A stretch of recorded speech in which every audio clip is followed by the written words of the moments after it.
let's begin. So what we want to do now is that I think we should walk through trying to build up a backend application using what's it called? Using Express. Now let's just try and put our theoretical knowledge to use. We've gone through the entire step of, the entire idea of what the backend development app should look like. And we've known the kind of in and out, the philosophy of Express.js and the advantage it added to JavaScript as a language.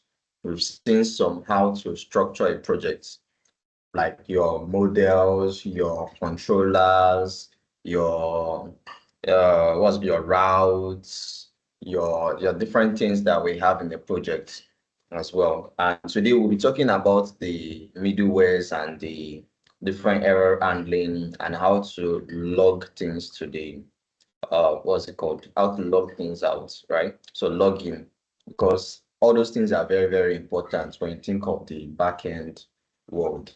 So I also want to, I think yesterday I was taking a class without having a mindset of what's it called, an application to build. But I think that's probably not a good way to go about it. I think now we should go about it by trying to build up a simple API for jobs. And I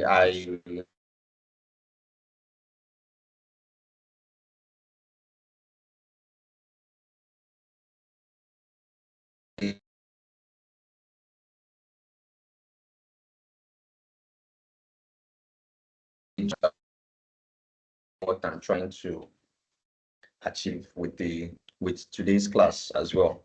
So let's start with it now, and I'll walk you through everything that we have.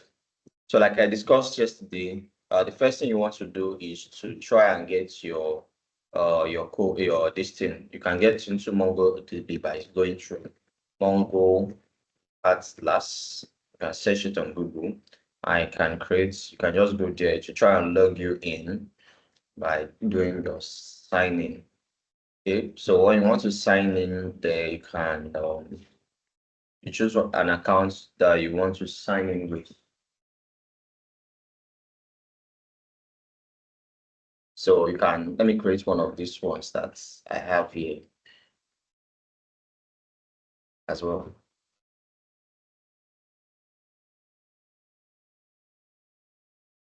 Okay, so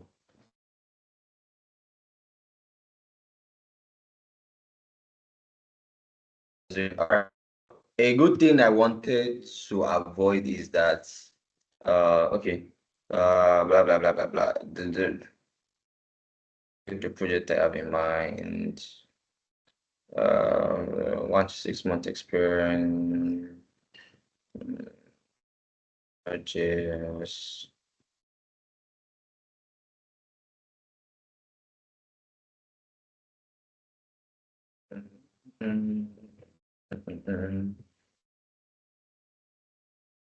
just just finish and get it off with. All right, so what I was trying to do is I was trying to get back to the screen on how to create a cluster, but I don't think I don't think I can return back to that page now. So what you want to do is you want to try and figure out if how you can create a cluster if you have not even seen that already. But here we already have a cluster created. So you want to, once you have your cluster created on MongoDB, Cloud Atlas, you can simply just find a way to connect to it. Okay, so current IP address. Okay, let me just add it. All right, that's not something that I want to be showing on this recorded this thing. So okay, so what you want to do is that from your cluster, you want to get to this screen where you can copy your string. Okay, so what you want to copy that as well. So let's have it. Let's start with everything we want to start now. So what we want to build is a simple jobs API. So let's create this thing. So we say jobs API.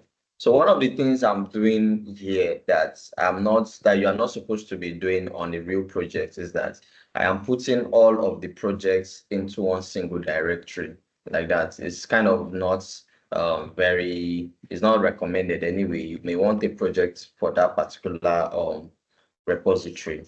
So your things that your dependencies, everything you are installing is making sense. So, but the view for it is that when I get into this folder now, this jobs API folder, it will get me how your repository should be arranged out. So that's what I want to do now. So let me just seed into that folder. I think jobs API was what I called it. And okay, so let me just get into it as well. All right, so this is our blank application. Now, our blank, let's call it a repository as far as we are concerned. So you may just want to create a single first app and call it app.js. Okay, so from your app.js, you want to install the normal boilerplate to your Express application, those things that you basically need to get started with. So to speed things up so that we don't bore everyone, you can just install Express. Right from there, you can, once Express is installed, you can come here. So I want us to use the import statement now. So majorly, I want you to get used to doing the import. You can also say something like const application equals to require, or const express equals require express. We could do something like that now. Those are two ways to import in JavaScript. I don't want to talk about that anymore. But the reason why I'm saying this imports is because in the future or in a much more in a much better work, in a more serious intended work, you may want to use TypeScript. And when you're using TypeScript, you basically just want to do import something like that. It's kind of the way we do things there. So import Express from Express, and that's what we have. So once you are using the import statement, you need to tell JavaScript, like you need to be able to inform this thing that, oh, you are using the what's it called, the module, this thing. So the type of JavaScript you are running is the module, right? So you just do that. So import Express from Express, you initiate your app, import to Express. Okay, so and that's that. So if you want to just come here and say app.listen, app.listen, you provide what, let's just set it to 3,000 here, and then you provide a callback function. That's telling you that a callback function is a function that you are nesting inside of another function here. So your callback function is to tell you that, okay, let us start up our server. Say server started listening on HTTP localhost. Then provide your port there. Let's say 3,000. Yeah, let's just put things up for now and let's just start the server. So once we are starting the server, we could just say node app.js. Once we do node app.js, you can see everything is running, and then when you visit it, you get this error that cannot get that because we've not defined that route. So basically, we know that things are working like that. Okay, so the next thing that should occur to you is that, oh, you basically don't want to be starting your server every time manually like that. So if you want to install node mod, npm install node mod. So when you do an npm install node mod, you want to, that's a development tool. Okay, I made the same mistake I made yesterday. You're supposed to install node mod as a dev dependency. So let me just quickly uninstall it again and then just do the right thing. You may need this uninstall command at other times as well. You could just say npm install nodemon as a dev dependency because we don't need nodemon where you are deploying your application. So it's just a dev dependency. When you come to your package.json, it is you see that it is listed as a dev dependency. So also from there, you want to include your scripts. That this is where you want to basically give any custom command to what you want to do. So you may want to call it one of the common things that we just do is just have a start keyword there and just say nodemon. That's to run nodemon app.js when you just hit the word npm start.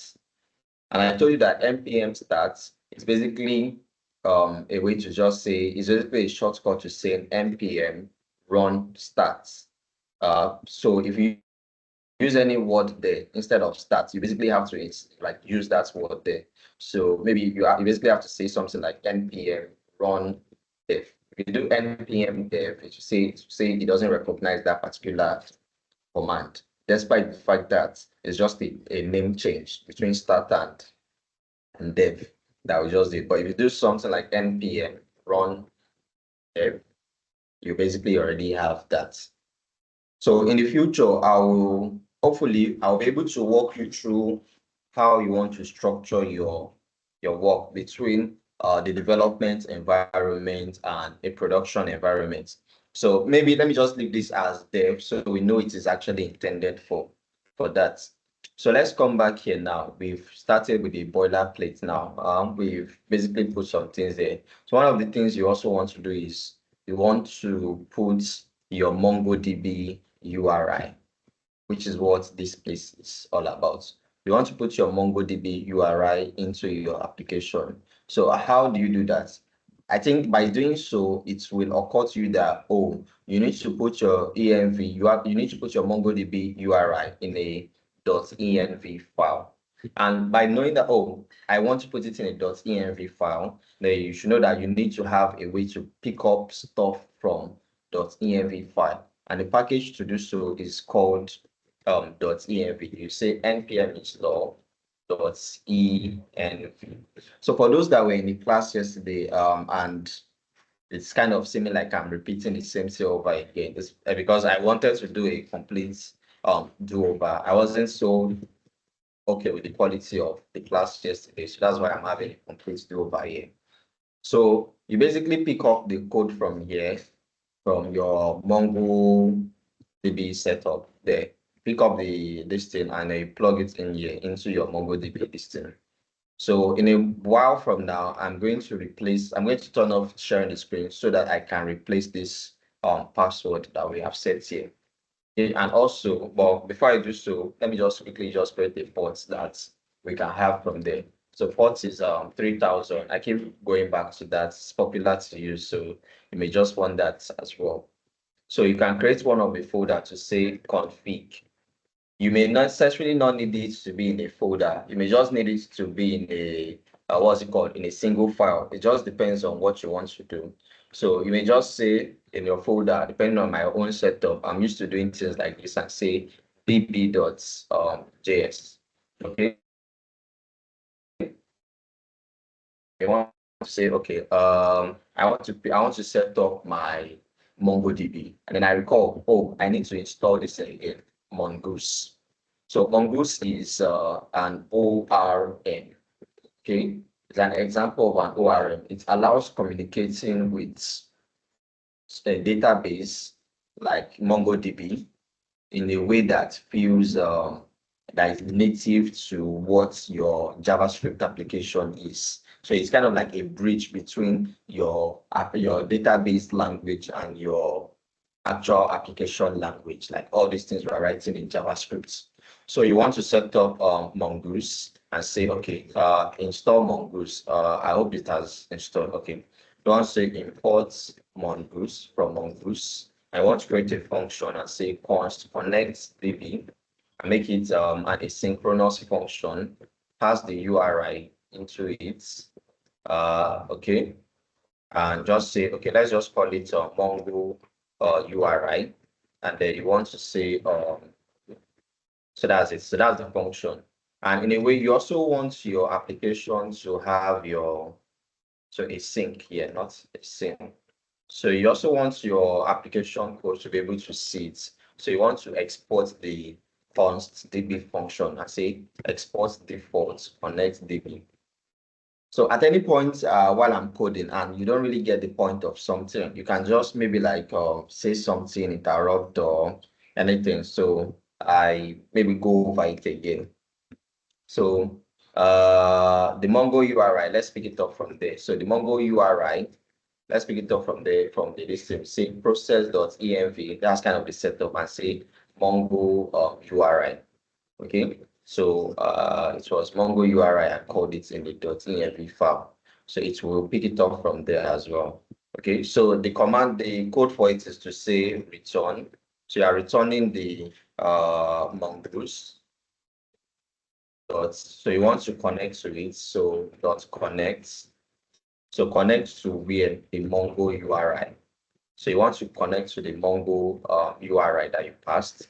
And then in case there is a successful connection now, then what is going on? No.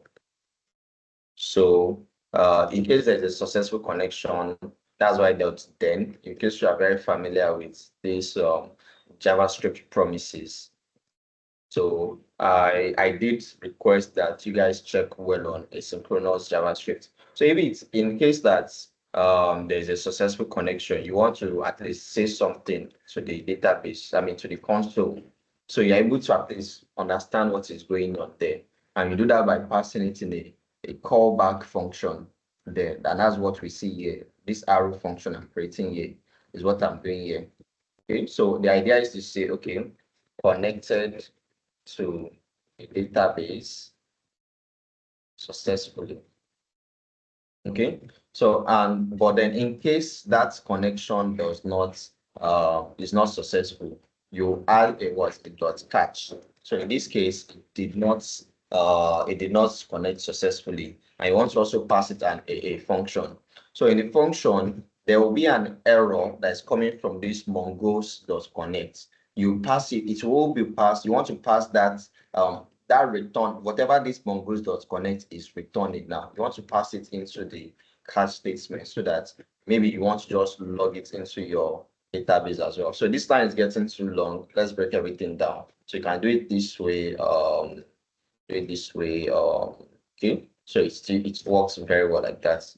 So you want to say error and say, okay, unable to connect to a database. Okay, so it looks like everything is working so fine. But we made a tiny mistake here. We did not declare our variable here correctly. We just said Mongo URI equals that. We are supposed to say something like let or const so that it knows that we've declared the database correctly there. So we've called our class, our function const connect db, and we are exporting it there like that. So that's pretty much the setup. You can basically just have this and just copy and paste it everywhere you need your application, everywhere you need your work in your different projects as well. This is pretty much just standard, I guess. So let's come here now into your this thing. You need to be able to say, okay, you want to connect to your database as you want to start your server. So maybe you want to import your connect DB. Yeah, and say import the connect DB function that you just created there. So import connect DB, and you can also just call it there. So connect DB, we have it here, and then let's see. I believe okay, the server was never running, so nodemon did not catch any change. If you do npm, all right. So there's one thing that wouldn't work here. We need to include a .js there. So everything will work very well. So if you go through and say npm run dev, because that's what I called it there, it will basically try to start. Okay. We have a problem. Something did not work well. And what is the problem? We didn't get anything from our database function. Anything is coming from database. So why is probably something wrong? Okay, first of all, our function is asynchronous. Okay, so since it is asynchronous, we need to use the await keyword here.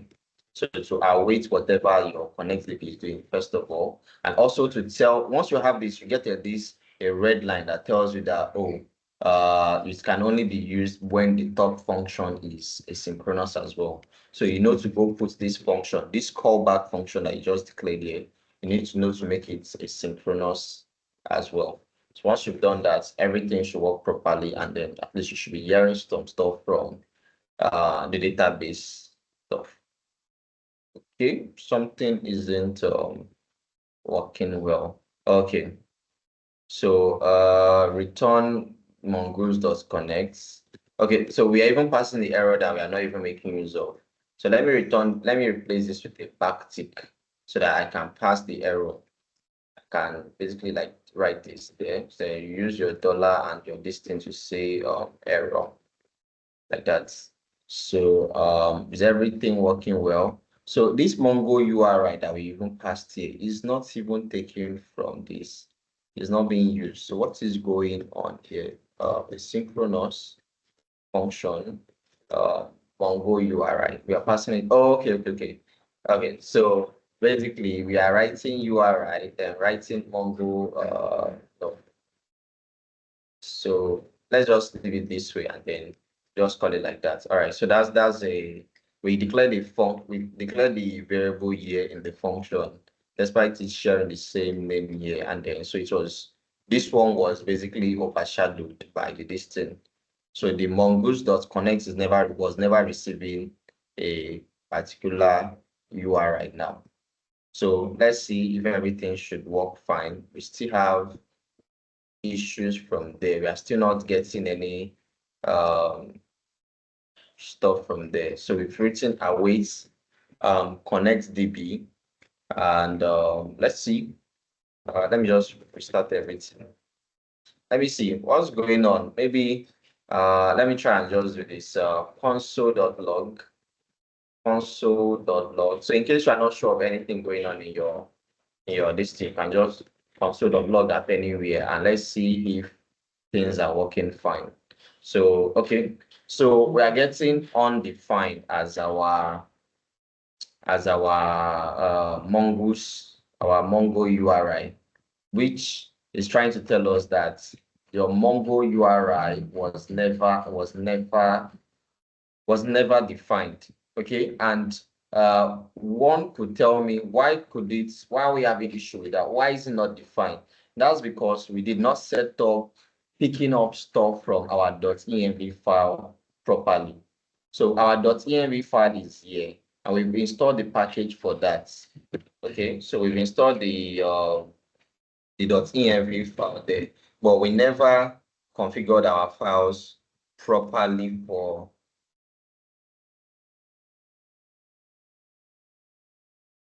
we never configured our file properly for that.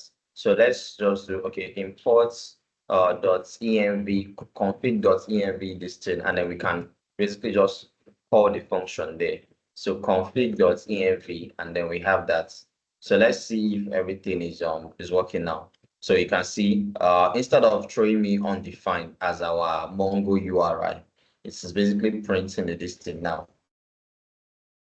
Our Mongo URI right there. Okay, so that's still not what we wanted to do, but because I think it might have tried to connect to the URI and it's still going, it's supposed to get an error, which is supposed to be printed there.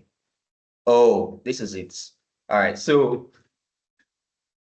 this is the error. This is the error. So it was supposed to catch an error and then console.log it. So we only basically just wrote this into our error, which is basically not even doing anything. And that's a wrong thing to have done. So you could have just written console.log and then just put that there into our function because it's supposed to fail to go into our application since I did not supply the correct password there. So it will just tell you that unable to connect to database, and then it wrote the this thing, Mongo server error. Let me clean up the this thing first of all.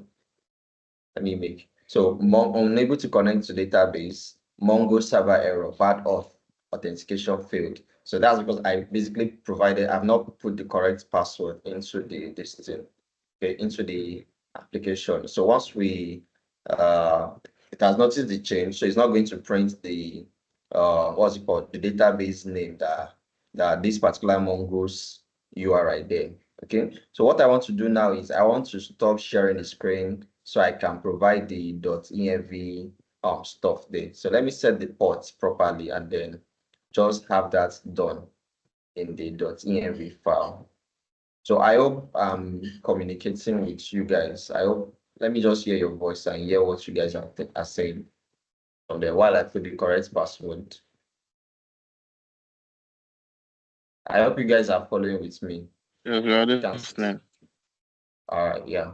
So in case you feel, why am I explaining this all over again? I think I said it just now. I did not want to, I wasn't satisfied with the way it went yesterday. So that's why, so let us start everything all over again. So let me put the password now. And okay. Okay, so while putting the password though, okay, this is not even my main account, so I probably should not be overly. Okay, so I've replaced the password as well. So, okay, so I think everything should work fine now. Well, I think I am free enough, so I'll basically change this after the call. So it's not a this thing here, it's not a big deal. Let me just leave it back here. So I've left the password there. What you want to do after that is that you want to come immediately after your mongo.net, whatever, just before your question mark there, and write the name of the application you want to build. Give it any name. Basically, that's what your database is going to be called. I want to call it your jobs API because that's what we are building. So that's the Mongo URI for that.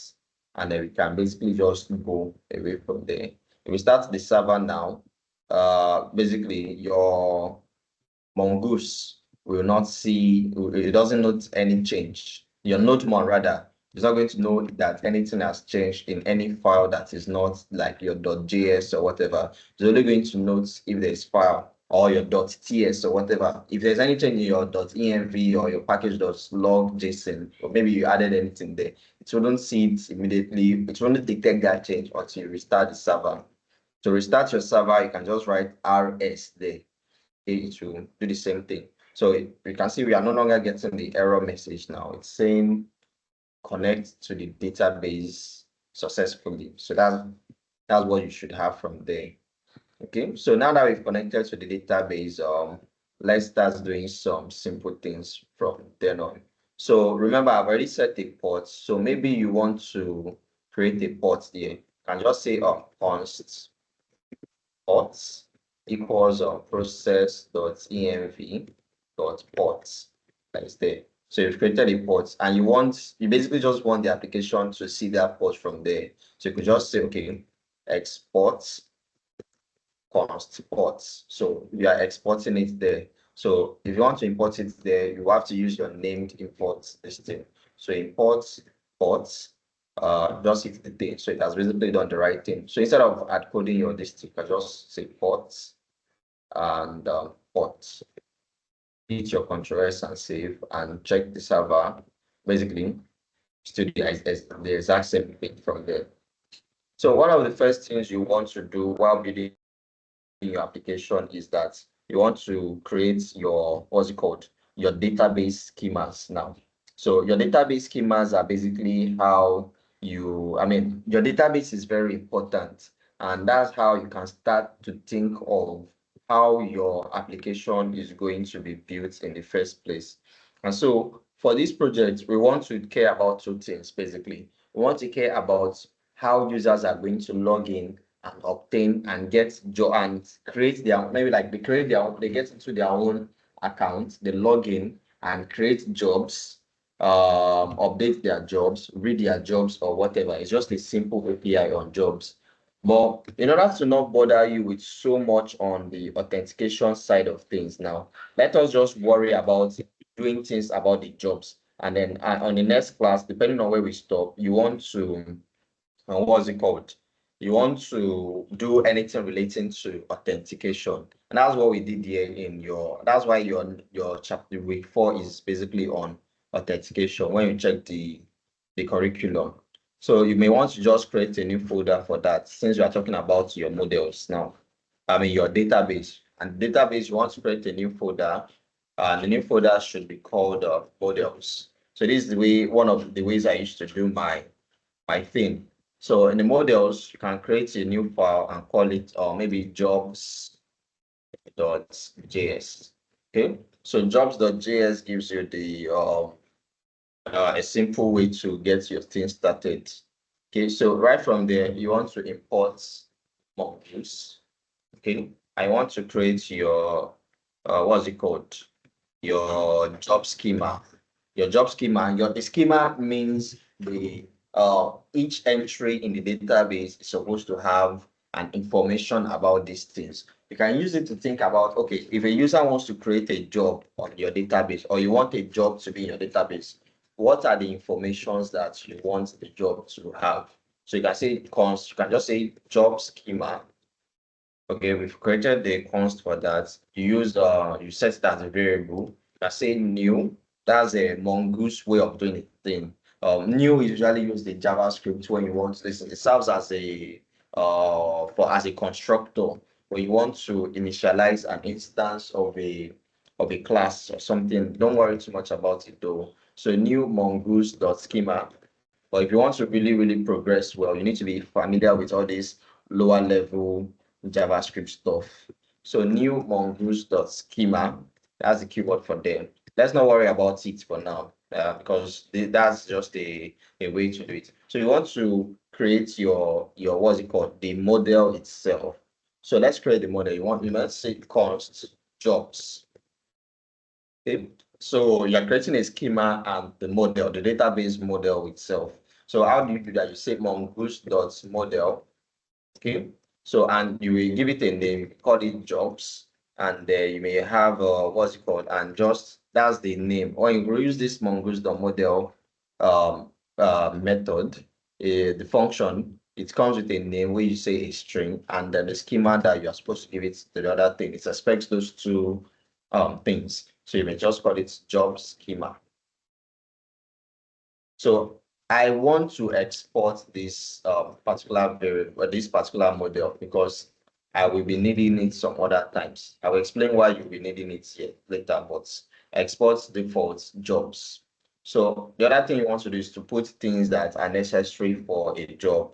You may just say a company, that's the name of the company that the job pertains to. I may want to say, okay, the type of like the data type for that particular entry in the database should be a string. You may want to say required. Okay, there's what's it required? Like, okay, is it required or is it not? So writing simply true is okay. But say for example now, someone writes true and it is getting to your database, and you just want to show a custom error message. You can just say something like company name cannot be blank, and you wrap the two of them in a list, in an array. Okay, I said a list because I also write in Python. That's what we call this. I'm very familiar with. I'm always saying list, but we don't say list in JavaScript. We say array. So the max length for say the name of a company should probably be just be 15, or let's say 20. And just play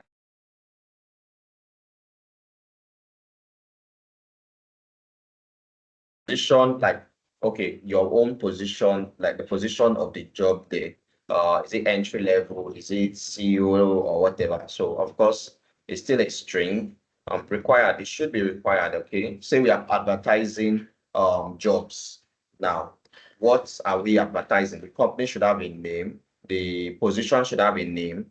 Let's see. Okay. So position, we want to say, okay, yeah, required is true. Before we can advertise, you can also say position cannot be blank. Okay. I can also say maybe a max length, for example. Let's say, for example, let's also say 20 there. So you may also want to say, okay, the status now. So this could be, maybe if you are not showing this outside to your database, it's just a way for you to know that this job you advertised now, the job of a software engineer at MLSA company, if you want to have it now, you want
Guys, can you see me? I don't know. My laptop went out of. It got disconnected from the listing. So can you hear me though? I just joined on my phone, despite it being the same Wi-Fi.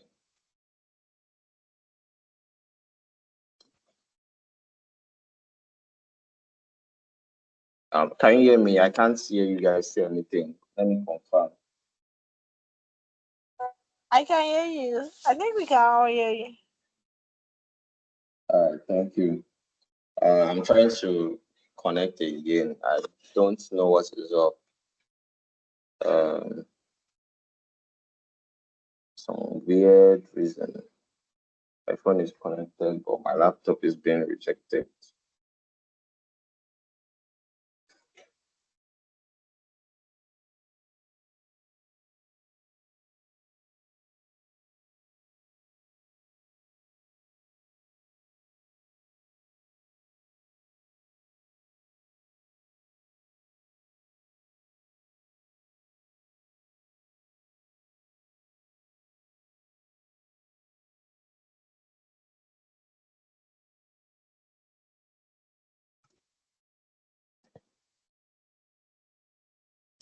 All right, so just give me a sec. I don't know what is up here.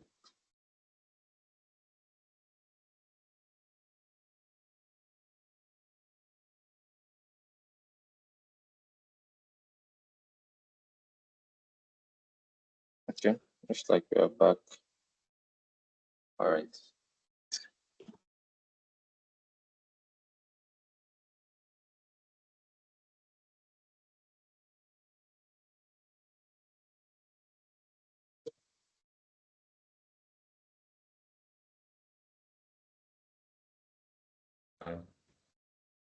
Okay.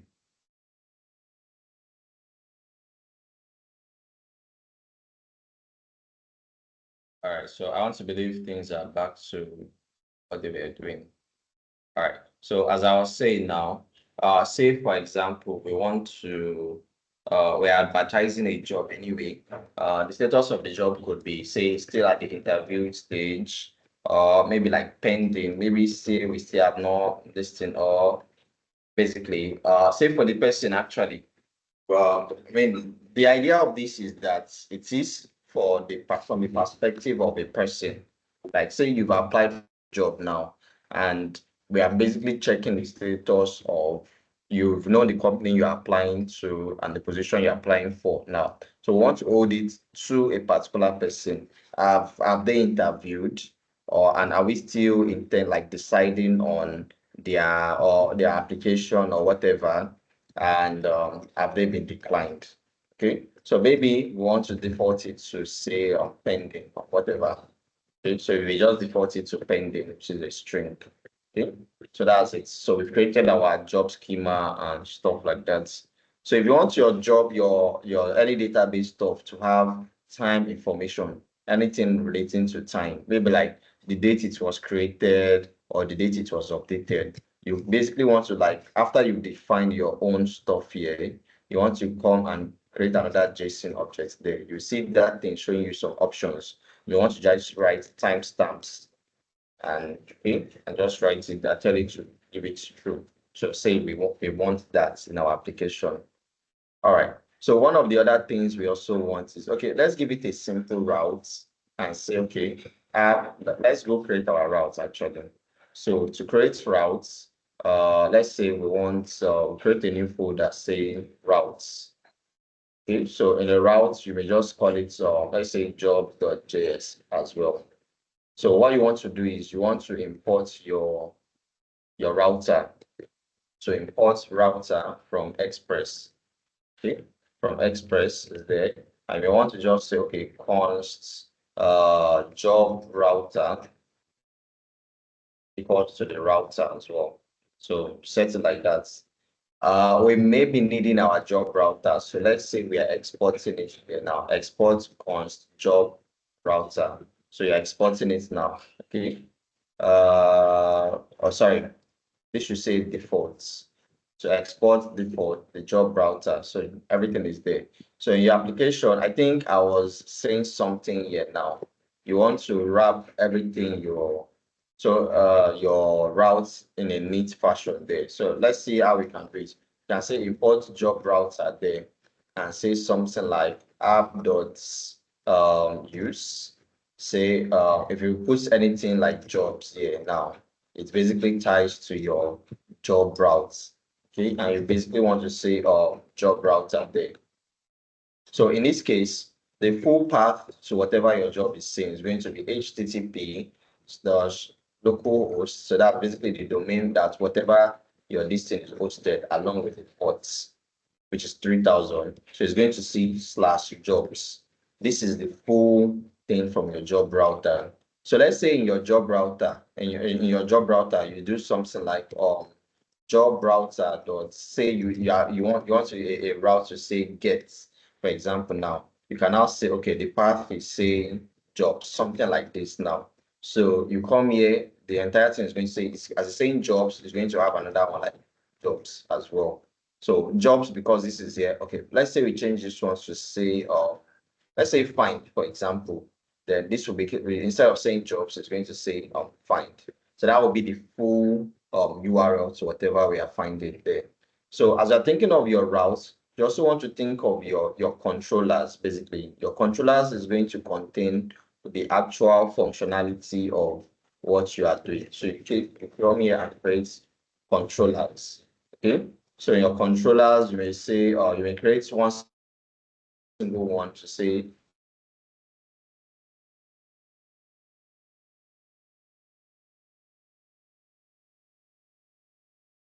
how complex your application is. Depending on how complex it is, you may, depending on how complex your application is, you may want to set up one single file to have multiple, I mean, your job, anything relating to your job, you want to put it in your folder, you want to do all sorts of things like that, so that you don't have one file taking so many space. Or, of course, you don't really need to worry about that yet. So what you want to do here is that in your controller, you may say you want to do exports, let's say const, maybe you want to like create a job there. Okay, so that could be a valid, you create that function basically. Okay, so to create a job, of course, you should remember that you are going to pass some entry. Maybe you are going to have it as a form, maybe a form that says the company name. Let's say it's someone from the admin side that wants to create this job that we're talking about. The company name, the position that they want to apply, and maybe those are just the two things that you just want to have in your job, whatever, as a particular valid job. So think of it, those things are going to be as part of a form. So since it's part of a form, you want to make it as part of something that your server is going to get, right? I mean, to go and do. Yeah. So, and that's what I call the post request there. So when you send a POST, your post request to your database, you want to really let those things be your things that come from forms. So say a user is passing a form, they want to register for something. This is a post request you send. They want to log in, it's a post request, anything like that. So you want to process a form, basically you think of your post requests. Okay, so we've kind of like decided that our creating a job functionality is going to be a post request. So why am I thinking of this export keyword there? Yeah, why am I even putting it in the first place? That's because this functionality you created, you are going to put it as part of your job router there. It's going to be is your job router that will basically like put the entire thing together. So you basically want to do something like job router dot say posts, and then let's import it first of all, what I just exported. So we want to say import create job from there. So app dot job dot post, job router dot post. We want to just say maybe just on the default on that home page like that. We want to just say create job. So basically, you've done those two things like that. Let me get rid of this now.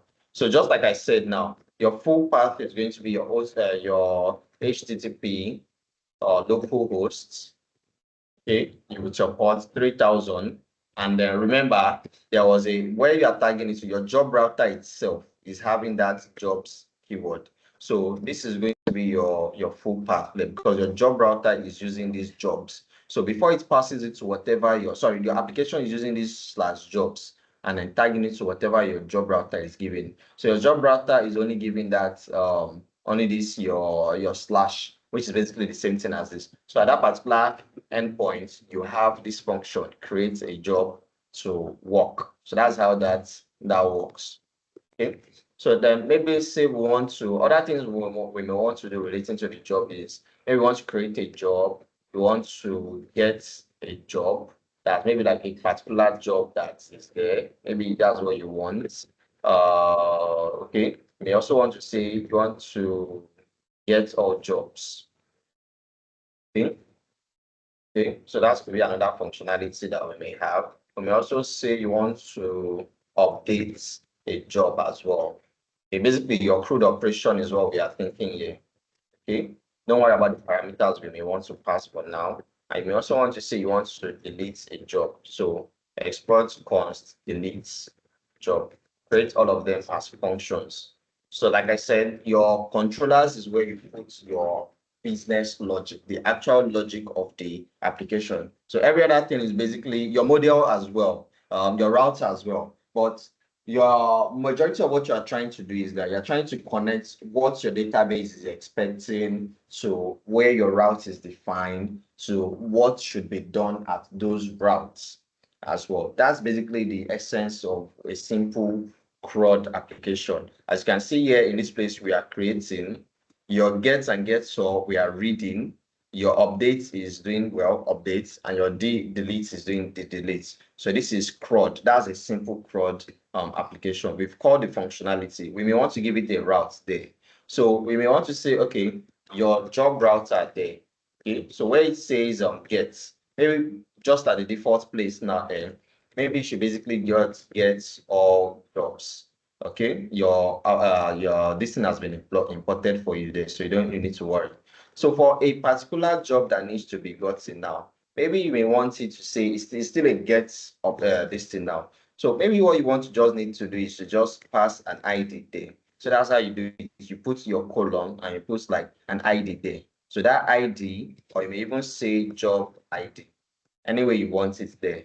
Now, so that's it's going to be as part of your, what's it called? Your request URL, okay? So that's where it's part of the parameters of your request URL. So in your rec dot, your URL for your request, you are going to have your rec dot params, like this. So that's where you have all that's your ID that is here coming into place, okay? So you have that. Let me see. What do you say? Maybe you want to get a particular job there. That's something you may want to have. You may also want to think of, say, a job router dot patch. Okay. So say you want to patch a particular job, you want to update the job. You may want to do something like this that dot ID. Of course, when you want to patch, that's updating a job now. It has to be a particular job that you are updating. You may just put it at this and just say okay, and put update job there. Okay, so that does the updating of the job that we have. And then say you want to delete a job, you can say job router dot delete, and then let's see, delete the job. Of course, you also need the ID for that, and say maybe like delete job. That's it. So we've done everything like that. So your CRUD operation, so create job, get all jobs, get a job, update the job, and then delete the job. So if I remember correctly, you can also nest some of these things together since they are all like doing it on the same particular endpoint. For example, this router, this job router, the post and the get is doing both of them on the same that same home endpoint. So you may want to do something like let me see, like a job router dot say get. Maybe you do this. Let me see if it still works. Okay, I'll basically test it. I may want to like dot posts as well. Okay, put the end. Okay, maybe you don't do that. I've basically forgotten how it is done, how you can nest it together, but I guess we'll check something together. But this handles it together. I may leave it as a comment later when I check um anything to remember this thing. But basically, this is what you have. Okay, I want to believe this communicates what we are doing well.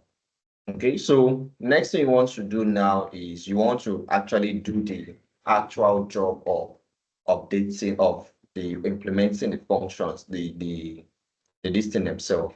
But to ensure that your maybe like your endpoints are working before you start putting too much logic, you may just come here and say, oh, where you are creating a job, maybe you just want to do something like a rest.send. Okay, so of course, first of all, your function, your express this thing now, your functionalities now, your router, they're expecting a what's it called, a request and a response in the parameters of the function.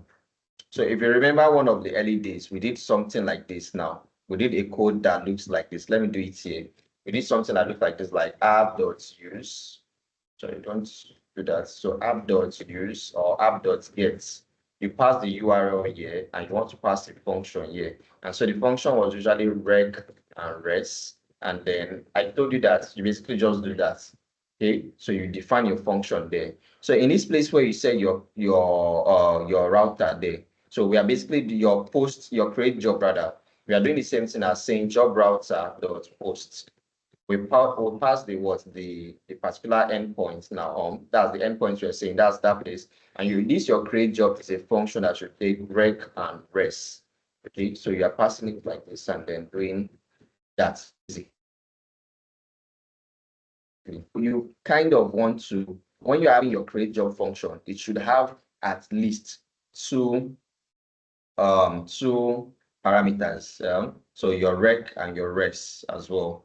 That's what is kind of expecting there. So you come here to where you have your this thing and you write your rec and res.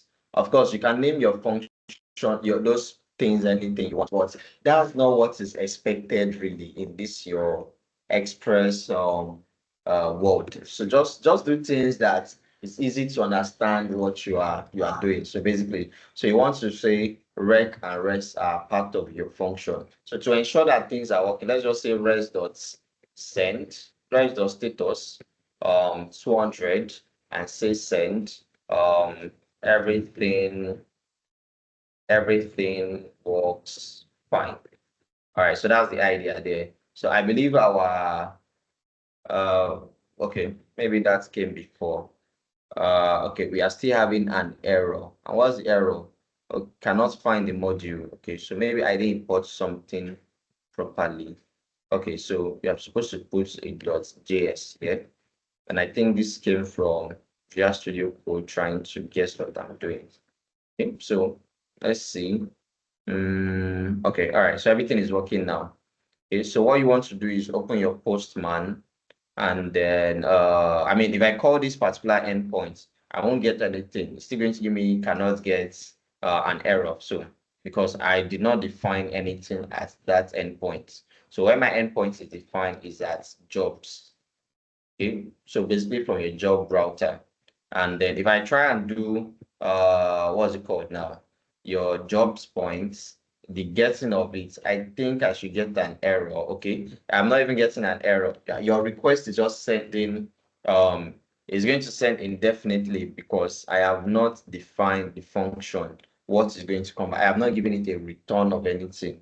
So remember, this your get that is here now, that you are calling the endpoint on is going to this particular place. This your get job, get all jobs that is here.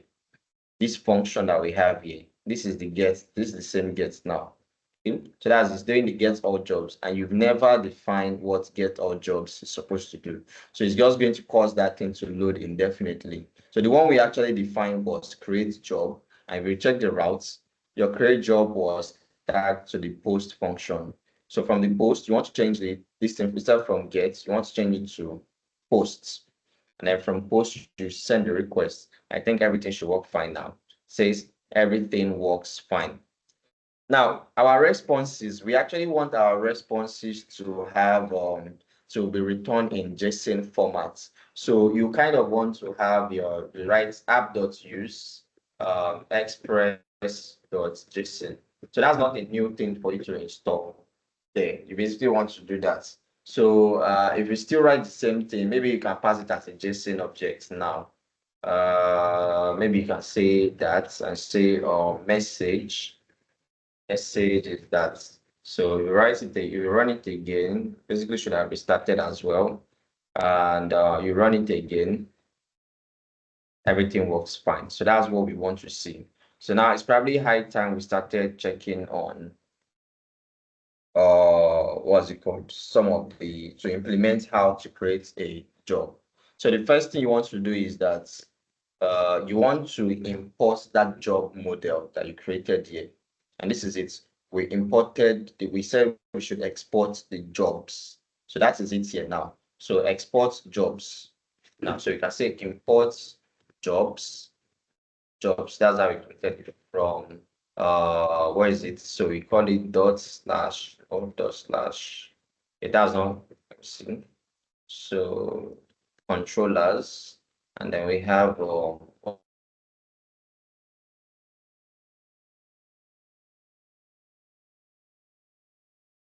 JS there.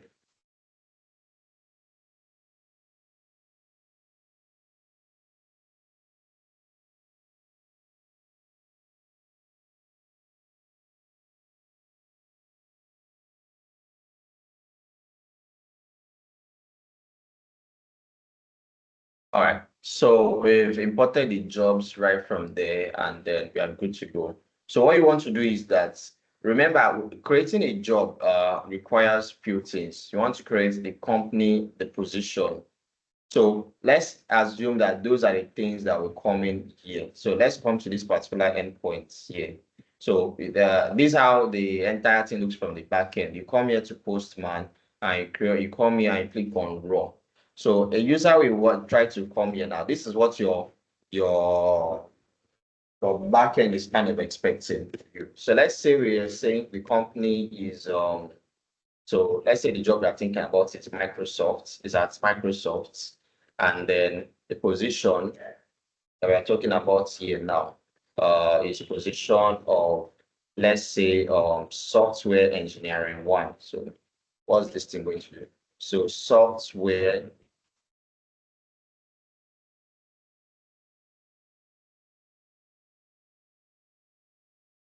collect this from the backend. So how does the backend see this thing going on? So those things, if you look at your Postman, they are inside your body. It's part of your requests. So everything on your request, I told you, is up here, now here. I mean, so what your response is whatever is going on here. So you want to have you want to come here and say in your controller code, which is here, you want to do something that says, okay, you can say something like const company. You want to destructure the things that's coming from your rec, from your requests. So your company and position now, you say it is equals to rec dot body. Okay, so company and position is the rec dot body. Maybe you want to have some things going on that, oh, if company is not provided, if they did not give you the company, if like not company or not position, or let's say, or not position now. If they didn't give you the position of body, we just want to say, maybe you want to let them, maybe you just want something to just spoil, like an error. You want to return an error there. And also, this is a server, so we don't really throw errors. You don't want to say a user do something that is illegal or something. You don't really want it to affect you don't want your server to crash when there are errors basically in production. So we don't throw errors here. We basically try and find a way to just say, okay, you know what, let's just return, since we are still trying to get our idea connected here. So now that we have that, we return basically, just since we are just starting now. So what if we just want to say, okay, we go to the jobs database now, if that one like both the company and the position are provided now.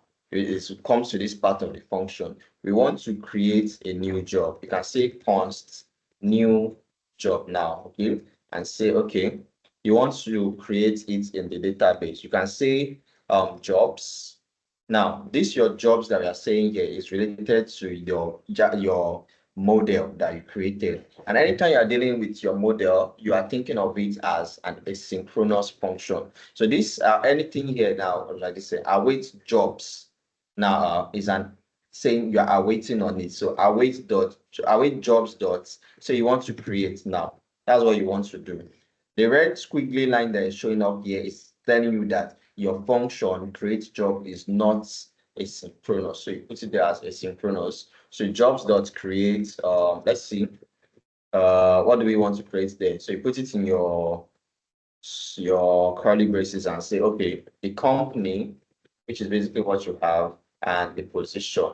So those are the things that you want to create in your jobs. Okay. So if, say, for example, what are the things we need to say? Okay, you want to say, okay, maybe you want to return the information that once that has been created for you, you want to return that, oh, you've created a new job. The status code for something is created is 201. And maybe you can say, okay, message job created successfully. Maybe that's what you want to do. Job created successfully. So let's see that. Let's restore the server and then let's check. Let's check what we have from there. So we've already written the listing from there, and let's send it now. Okay, so we should get a new message that says job created successfully. And you can see the error code 201 means created. So if we go back to the database here, let's see what we have here now. So where is my listing? Okay, sorry. Database that we have here. You browse the collections. Yeah, we are. So you should already have something showing here there. So basically the job you created now, you can already see Microsoft Software Engineer 1 and pending. They are all there. So one of the things you want to do is that you may want to have a consistent way of showing things being done in your database. Like, of course, when things are when you are creating these things now, your front-end developer or other people who want to consume your API now, they want to expect, maybe you want to show them something that is consistent. You want to have a consistent way of showing your responses, or you probably don't want to be writing your res dot status dot this thing like that. You may basically just say, okay, you know what? Let me create a consistent wrapper from my responses, and it could be one of the utility functions that you have. As for me, I always put it kind of in the utility there and put it in a file I call. Okay, I'm always kind of naming this thing utils. Utils as utilities. Okay, so basically, I'm almost kind of naming almost everything in plural form, maybe except from config. So create a new file, you say responses.js. So right from there, you may want to say, okay, you know what, let's do something. So you want to create your error response. We have two kinds of response. Basically, you have your error response, create that as a function. Basically, your error response should be expecting, basically, you want the thing that's coming from your controller. Now, since it is a response now, you want your controller to pass the response, whatever response is coming from processing the request. You want it to be passed into your response. So the first thing, your error or success response, which is the second type of response anyway, should have the first parameter is the requests. So both of them should have the requests like that. I mean, sorry, your response like that. I mean, naming the function, whatever, naming it whatever I want here doesn't matter, but just for the consistency of stuff that you need. So you may want it to have like a status code as well. This is exactly what I did yesterday. And then you want it to have an error, the error that was particularly faced. So right from there, you can say res.status. Okay, and the status is what the status code that you just gave, status code, and you want to say dot send. Okay, and that's you can just say status in your JSON message, and the just status should be the words that there was an error there. And then later you pass the error that was particularly fixed there. Okay. Let's go on and say, okay, let's do the same thing here. So as for status response, you may want to, or as well as this thing, status code, you may want to pass different messages. Maybe different things could happen in your database. I mean, each request does different things. So you can say message, then you can say, maybe you want to just pass some data along with it. So you could say that and come here. And here you could say rest.status, put the status code. Okay, and then you want to send. Okay, so what are you sending? You are sending a JSON of, say, for example, you want to send a status. The status is that you have a complete success. The next thing you want to say is the message itself that you want to pass. So why am I writing this? So message, which is going to be the message that is from the variable that you created, and then data you want to pass as well to them. So these are everything that you need to have there. But remember, of course, you are going to export these things as well because you want them to be inside your controllers. So you could say exports, const exports, const error response, and exports const success response, like that. So you've created those two things. They kind of hide away the how you are sending your responses in this thing like that. So instead of doing so, you may just say you may import your error, your success response now. Post success response there. Okay. So what I want to do is you may just say, okay, success response now. Success response. Okay, it's expecting you to have a response from the listing. Your status code, which is 201, the message that you want to pass now, successfully created new job, and the data. So now you can see, now we can also pass the data we are expecting, which is the new job that we created. Maybe you are dealing with a page that once you've created a new store, the page you kind of just do a little bit of a refresh on one part of the UI and show the newly created thing that like job or whatever that we just did apply to anything there. So we already have that as you are sending the data there. So what you want to do then is to go and test the particular endpoint now. Okay, so let's send it and let's see what difference we have. We've created a new job again. So this time around, we are getting everything here. Say success, we successfully created a new job and the data of what you just created now.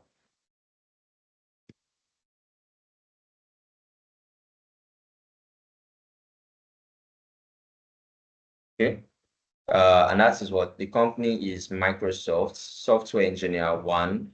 The status is pending. The ID of whatever you just of the like is in the database, the date you created it and the date you updated it.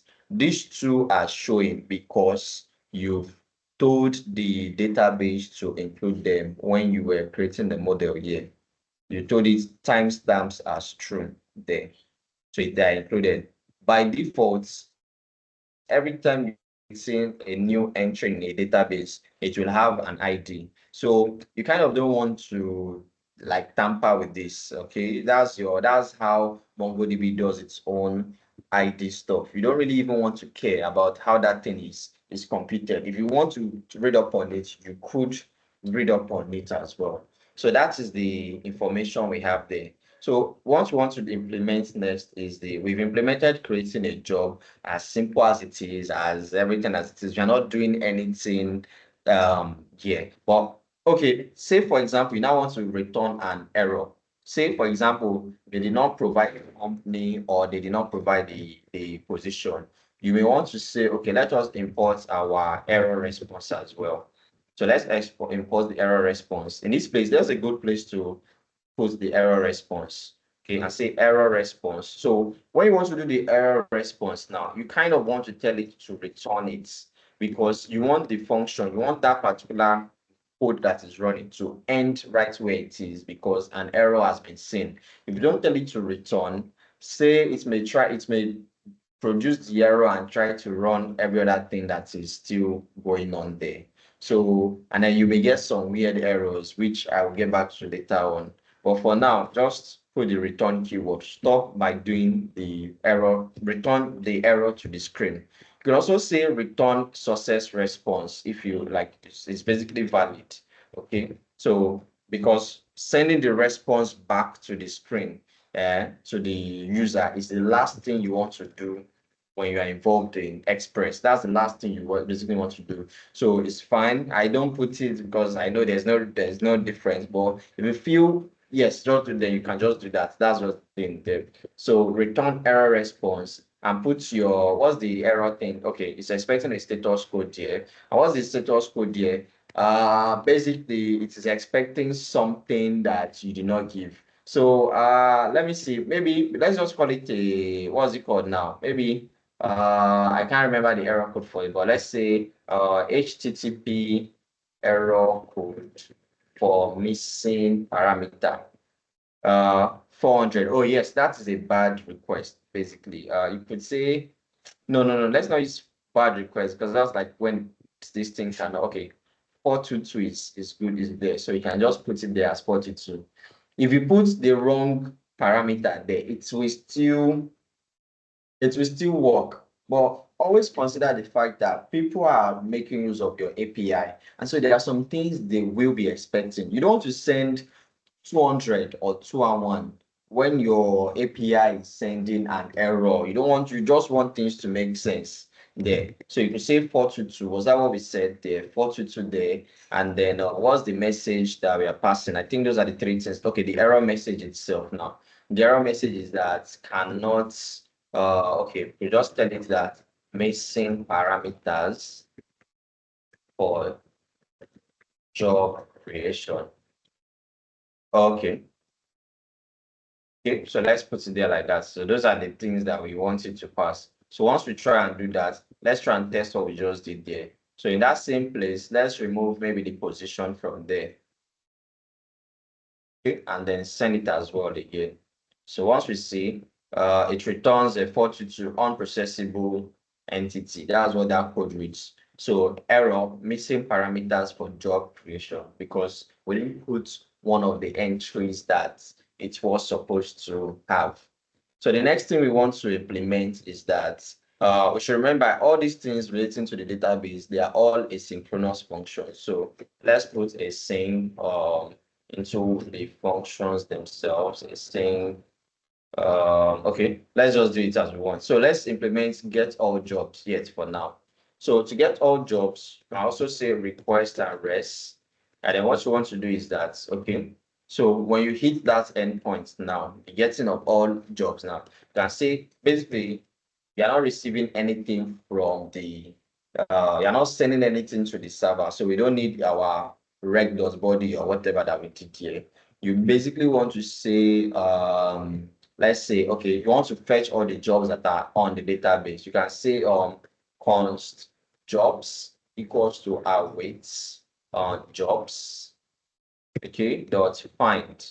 So when you tell it to find, you are not giving any condition to the find. So you're not giving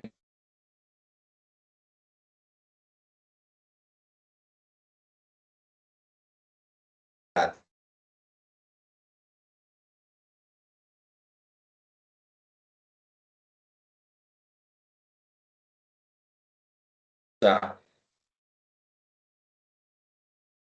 Can you guys still hear me?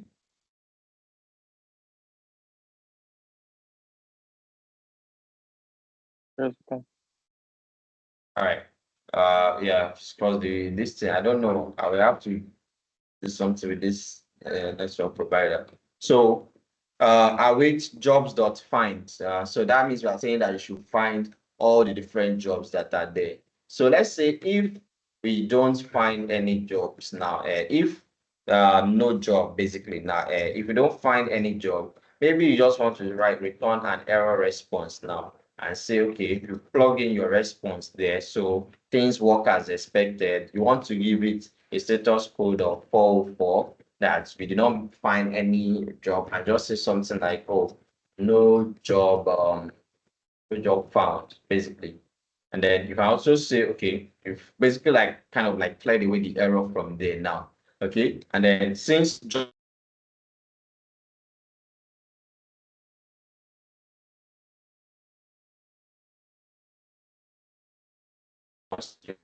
100 that something is found well, you can just say successfully found jobs, successfully found jobs. I can tell you that, oh, these are the jobs that you found. So basically that's that. Okay, so if you come here now, your server is going to restart, and you can also maybe let's say, okay, let's rename this now. Okay, I named it home the other time. So let's say this one is what? Create job. Okay. So the next one you want to do is you want to create a new request by clicking on that place and say add requests. You may rename it as get all jobs. Okay. So still on that same particular endpoint. If you want to remember what your endpoint is, you can always come back to the route file and try and figure things out from there. But that's what I did there. So what we have here is jobs. And okay, this time around it is get. So if our server is running, we can just send the keyword there. Database and find all jobs that are there as well. So it has found everything. We created about 2 different jobs. Sorry. So we returned about 2 jobs that are there. So that's it. So the first one we created and the second one created as well. So status is success, message successfully found jobs, and the data that we've of things that we have.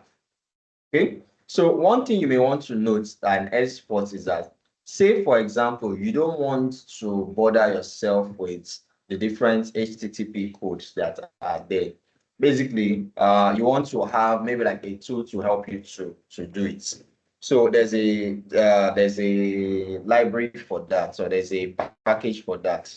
Okay. So you could just say npm install. It's called HTTP status codes. So once you do HTTP install, that install it and so update your package.json file that is there. You don't need to worry about that anyway.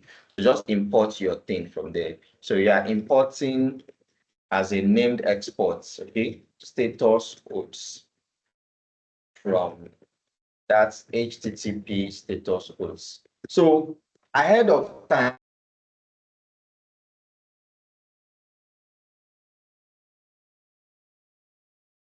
you know if it is a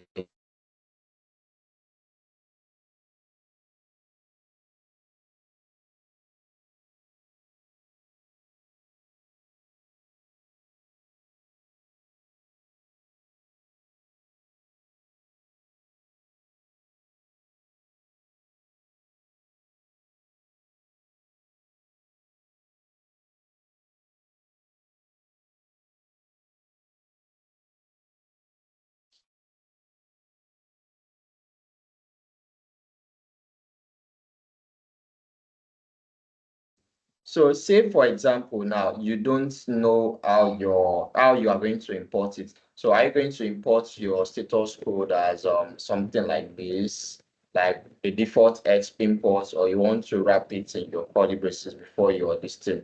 I explained the difference between the two there. It's if you say if when they were defining their own thing, when this HTTP status codes people.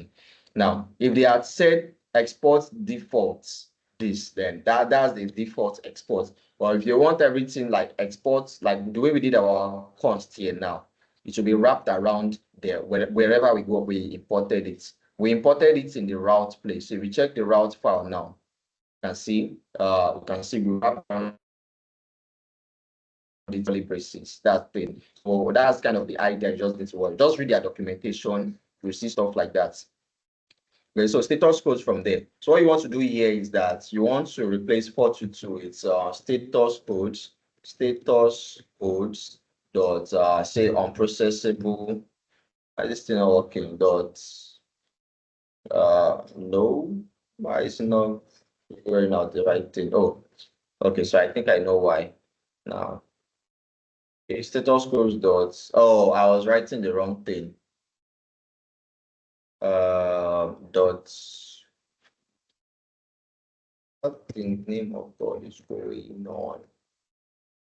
Status code dots. A part of this thing is one of the reasons I hate working in pure JavaScript. So what is going on? I have a syntax right. Why is this thing even showing up here? It is a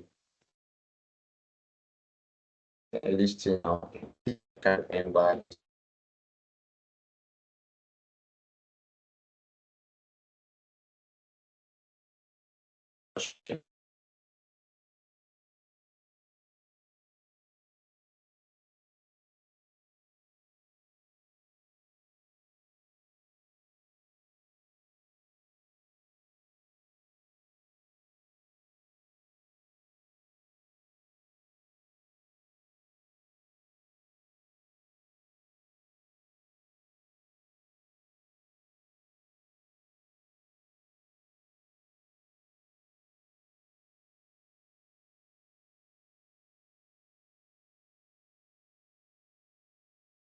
So you guys, if you know, is the network. Let me see, is my screen still sharing? Yeah. All right. So it is. I think it's supposedly capital letter. I'm the one missing it though. Whatever am I doing? So status codes. Dot. Okay. Okay. So so finally, these things are already showing up. So what we know is that for sure that it is an unprocessable entity there. So in this place, we want to say status codes dot created. That's where we want to let things be. So status codes dot not found, not how do I name this thing? I think it's not I don't know why those things are showing up delayed. Yeah, but status codes dot okay, that's for 200. All right, so that's those things that we have there. So that's basically a neat way to do things without this. Just know it gives you the idea that just focus on knowing what is going on. Oh, this thing, like because it's unprocessable entity, the request some things is not going on there. Something is created, something like the particular thing is not found, something like that. Okay, so that's just the idea of what you are doing here. So that's what it is there. So we've been able to test that. So next thing you want to do is you want to get a particular job. So how do you get the particular job now? So let's say rec and rest, same thing as usual now. So the thing is that when you want to get the particular job, let's see the route again now. We already have an ID that is passed as part of the what's it called? As part of the URL for it. So what you want to do is you want to still kind of like find a way to tell it specifically. So you can say const job ID is equals to rec.params.id. So that's the idea there. Okay, so dot ID. So it ties well enough to how you named it here. Okay, so it ties it to how you named it there. So if you call it job ID, you have to call it job ID here, like in your rec.params. So that's it, what you want to do there. So let's try and find the job. So let's say you want to const job now, for example, now, okay, you want to say await jobs dot, which is the model dot find one. Okay, so you want to find one with the ID. Yeah, saying that. So of course, you know how your mongoose names the ID there. It is underscore ID. That's what you want to do when you're calling it there. Okay, you want to say underscore ID is your job ID that you just called it there. The variable you just named there. Okay, so once you have that, we say, okay, if we don't have the job there, basically return the error response.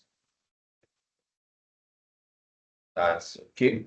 say something like response status post does not found.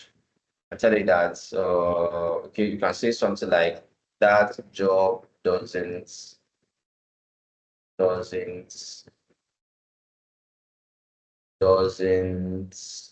exist, something like that, and say okay. So once that is escaped, you can say something like a success response.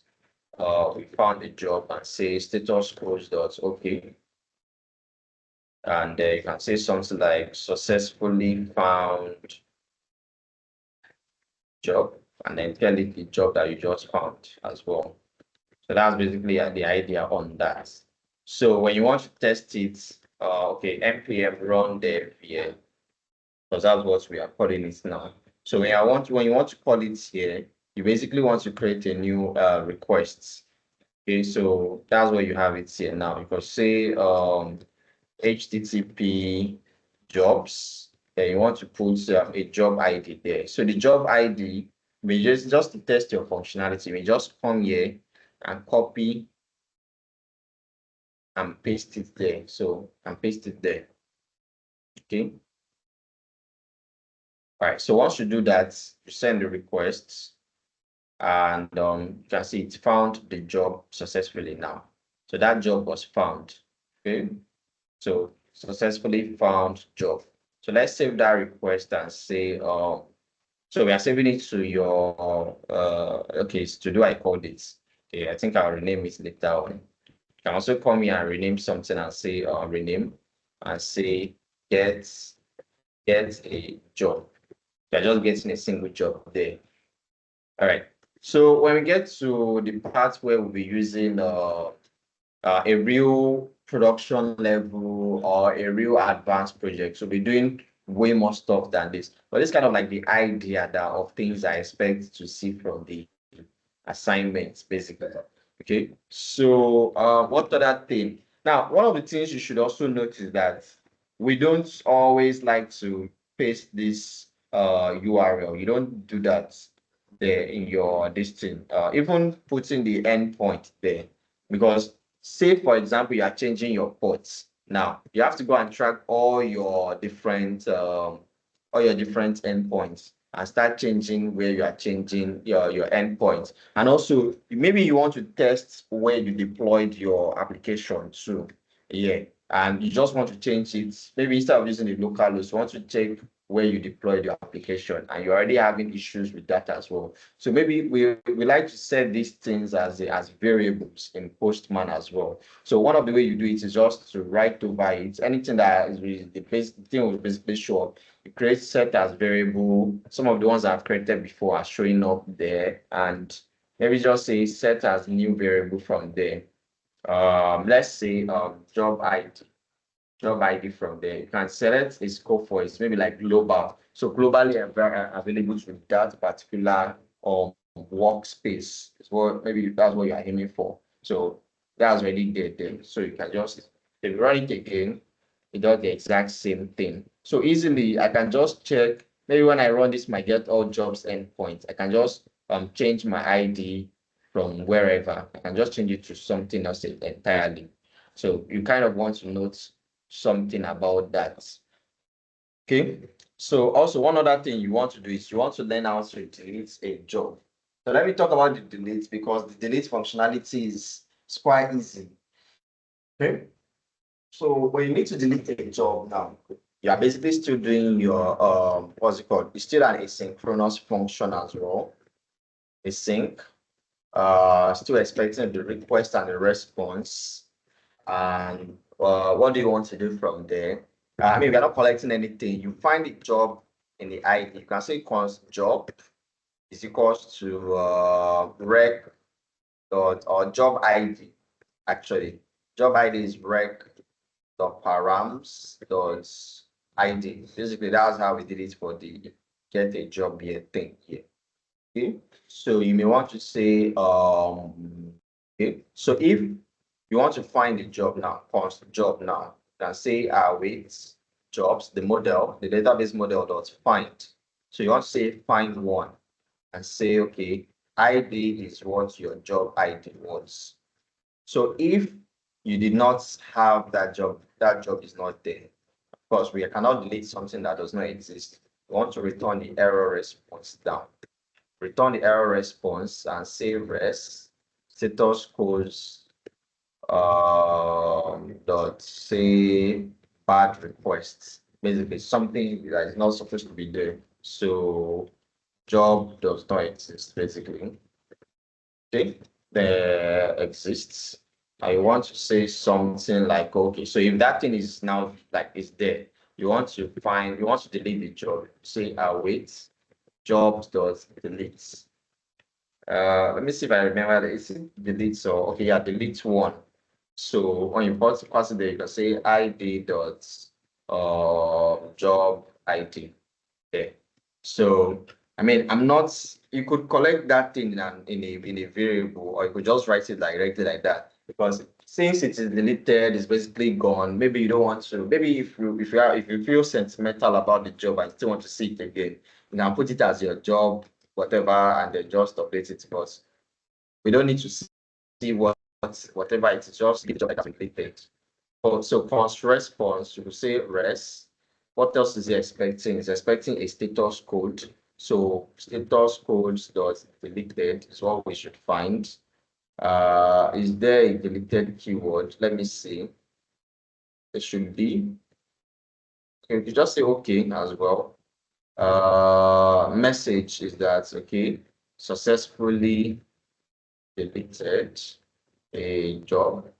And I could also say maybe for the data is expecting something in the data now for the job. You can just set it as null. You can just set it as null that oh, we are not giving anything, you are not returning the job that has been deleted. I mean, we didn't even collect the job itself in the first place. So let's try and see how that one works as well. So deleting a job, you just change this to delete, and then you pass the endpoints. Remember, you have the what's it called now? The full URL now. So you can send it, send, and then it will tell you so successfully deleted a job. So that job is off our database like that. If you try to get that job again, of course, you expect it to give you an error, which is that it did not find a job. So you can see that we said that job does not exist. If you try and delete that job again, of course, as well, it should still give you an error because that job still does not exist. The job does not exist as well. It is a bad request to delete something that does not exist. And if you run your get all jobs, you should have only one job in the database, which is only the one that we did not delete it. The one that we did not delete. So that's on that now. So we could use this one to update it as our job ID now. So you come here to set globals and come here to job ID there. So that's what we have there. Okay. Let's save this and then let's save this one as well. So we want to save it as say delete a job. So we have that as well. Okay. So let's see. So the next thing you want to think about for your crude application is you want to see about updating a job. Now, so let's say a synchronous rec res. Okay. So of course you want to put it to a job ID as well. So job ID is rec.params.id as well. Try and find the job. It is await jobs dot find one. Say okay, if the ID is the job ID that you gave. If we don't have a job there, basically return the error response and say okay, res status codes dot should we say okay. You cannot update a job that is not there. So bad request as well and say something like what's it called? Job does not exist. All right, so that's that. So now that we are so sure that the job is existing, you can say const updated job equals to our weights. Job dot find one. I mean, Also, you could also, in fact, instead of doing that, this like that now, let's do it this way. Of course, your job ID is going to be in the request parameter. You could also say something like const to collect the updates. You remember, say your job now, for example, now remember the two things needed are company and position, and it also has a status there as well. So position, let's say the position was what was the position we had here? First page says software engineer one. So let's say we want to change it to a software engineer two, for example. So software engineer two, for example. So what you want to do is you want to come here. It's going to be part of your request body for the update endpoints, basically. So what you want to do is you want to say const what's the testing? We're changing the position and it is part of your red dots body. Okay, so that's what you do there. So const position is equals to red dot body. Okay, so what you want to do is you want to call a single thing there. Instead of just finding one and just say, you can just say const updated job equals to, you can just change that update jobs dot find one and updates. I hope I wrote that thing well. Okay, looks like I did. So what you want to do is this one takes three things. What particular job you are looking for, that's the filter. So and that is the one with the what the ID that is the job ID that is coming from the URL. So that's the job ID. Then the next thing is you want to take is it could pass more than one filter, or maybe if someone has as the person you are logging in has an actual access to the job itself as well. You may want to also think of that. So what are we saying here? Then the next thing you want to do is also that you also want to put the update. That's the next object you should think about. So the update is what's it called? We are updating the position. So you might just say position is position you just put. Maybe you can just simply write position there. It's fine, both of them are fine. And the last thing you want to just are your different options that are possible that are there. So you may just want to say, I think this one is more or less kind of like a repeated jargon or things that Mongoose is expecting, that it should return the true, that the new one, and it should run different validators on it. So we'll still check back on what those things are, just accept them for what they have for now. So updated job. So if he did not find the job itself in the first place, talk less of updating it now. So you may think that, oh, okay, we need to find the job first and then try to update it. But Mongoose is smart enough to put those two operations in the same place as well. So you find one and update it. So if you did not even find that one now, this your updated job as kind of like it's not going to return the what you're expecting it to return. So that means it's not it didn't find it there. So that means there's no updated job there. So it's going to return the error response. So what you want to do next is that once that one is already there, so that means it did find the updated job. You just basically just want to just come back here and say success response and say rest. The next thing it is looking for is the status code. So status code dot I think okay is fine. You've updated the job successfully updated job details.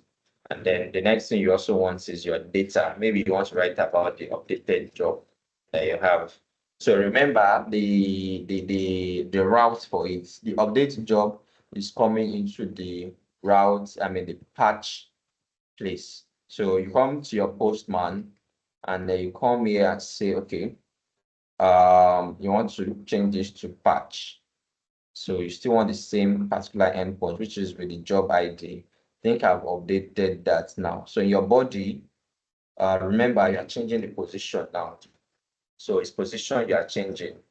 We want to change the position to something like software engineer So, so if you check, let's check all the get all jobs for in the first place now. We have only one job there in the database now, which is this one that says software engineer one. Let's ensure that this ID is what is our current job ID. So that's the job ID there. So we just have it here, and then let's send this update to it. Okay, it says job does not exist. So what is wrong? Okay, so let's just check for some things there. It says job does not exist. Let's be for sure. Let me just do a little bit of a this thing. Perhaps it didn't find the job. Let me just tell it to console.log the job ID. Let's just say something like that. Okay. Save it and let's just see what probably happened there. Saying job does not exist. So 66 okay, let me just see. Get all jobs. Okay, so that means the job ID never updated because this looks like it is still the old ID that we have. So I don't know why that did not update. Let me just check it again. So this, which is the 75, which is the only one that is present in our database, as you can see from here. Now you can still pick it and say set global's job ID. Okay, so let me check again if that's the update. So what is going on? So you can see all your listing from here. Like coming here to environment, globals. Yeah, I hope I don't have some tokens that you are not supposed to see here. So it did update to the new one. Actually, yeah, that's the current value. So how come this is still checking, it's still bringing up the old one? I don't, let me just change this now. Update the job. Mhm.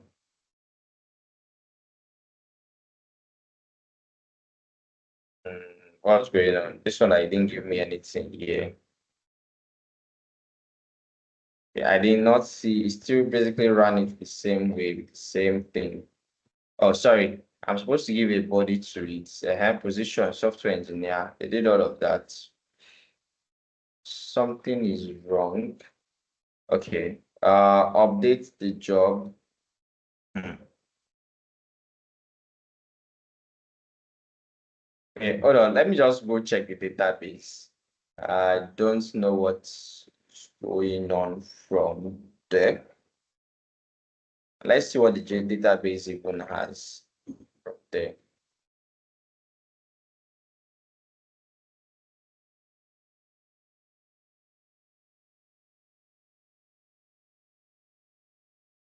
So it still says the same thing.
Okay, so can you guys hear me now? I did not plug in my router. My distance space died. Okay. Hello, can you hear me? Yeah, we can hear you. All right, sorry. Yeah. Okay, so let me join again.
I think you are muted. If you are saying something, we can't hear you. You are muted here.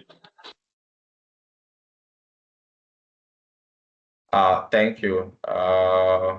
So what I said was I restarted the server and I don't know. This is basically Etel messing up now. Everything is going fine, except connecting to the database. Don't know why. Mhm.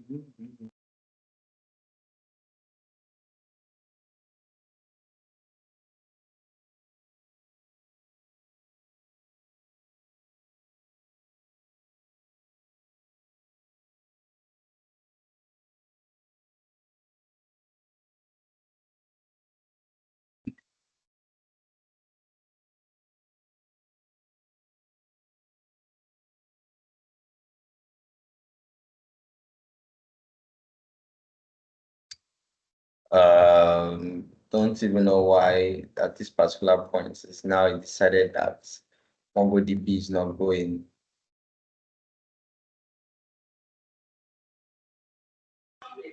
I've experienced this too as well. Like sometimes it just randomly stops connecting. Sometimes it just happens like that. Make sure it goes well here, but oh yikes. And especially as we still even have something not working correctly here. Oh, perhaps that's the reason why this thing has been coming in blank here. Because that's the reason. That's exactly the reason. I was wondering why the response was coming in blank. Nothing will actually happen if we didn't see. In fact, it's actually a good point for the server to not even start at all if the what's it called? The MongoDB stuff like doesn't connect. Because I mean, if your entire service rely on things having to work on the server, then you shouldn't be working like that. So I don't know if it's something that's basically happen. Unless I don't know if I try another a different service provider. Let me see if I can get myself maybe so I don't have data on my MTN. Let me see. I should have something though. Let me check. Let me confirm.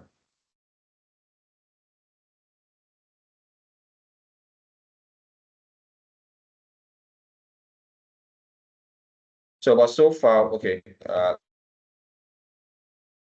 the service provider. So far, I hope we've been able, that's everyone in general.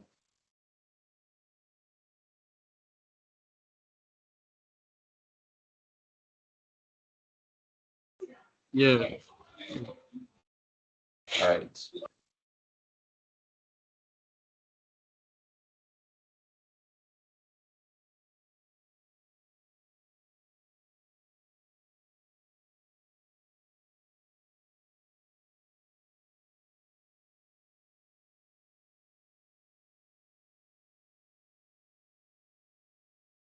Okay.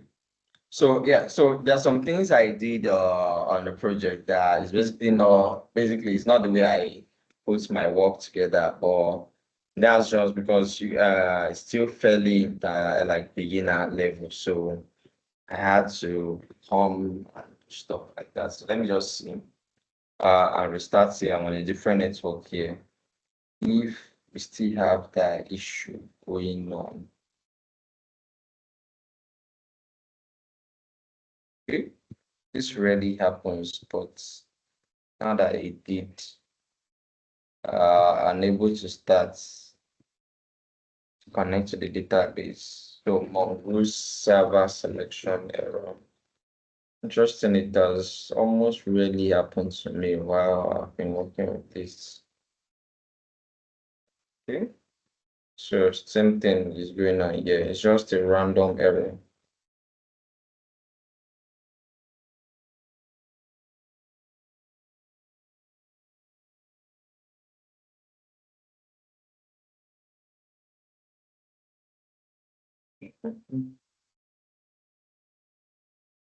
Okay.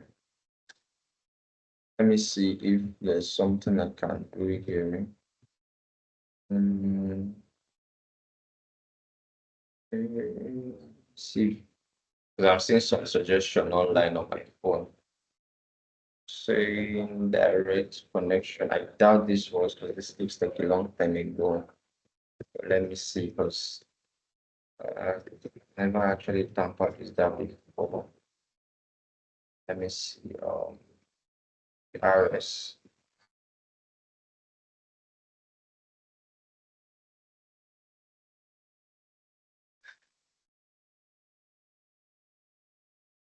Oh yeah, that's the same thing.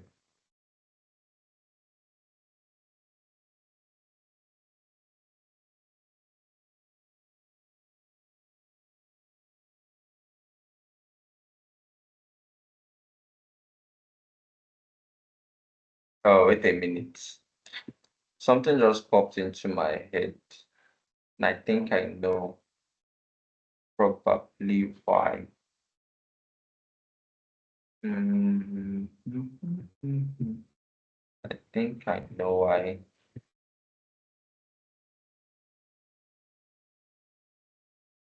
Mm, hold on.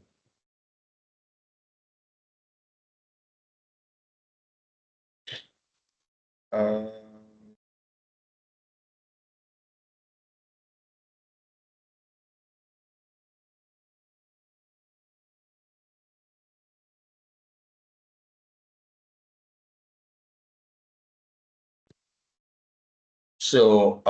I'm thinking probably it's coming from the fact that this asset what's it called? The IP, the network access is denying some parts. And so maybe the IP address changed. I don't know. So let's see. I'm basically very distant here. So let me see how once this is active, let's see how it's actually reacts the response to that. Because it's not connecting to the listing. So let's see. So it starts.